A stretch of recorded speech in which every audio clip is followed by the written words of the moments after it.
Nu, tagad no Latgales braucam tālu, cauri visai Vidzemei un aizbraucam pie Igaunijas robežas uz Ziemeļvidzemi. Un tur dzīvos netālu no Masalacas, starp Valmieru un Masalacu un netālu no Rujenas Sēļu muižas muzikanti.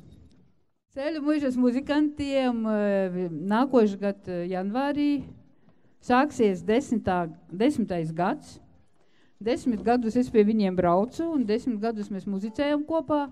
Šobrīd esam arī veikuši ierakstus studijā. Ātri varēs klausīties internetā mūsu dziesmas.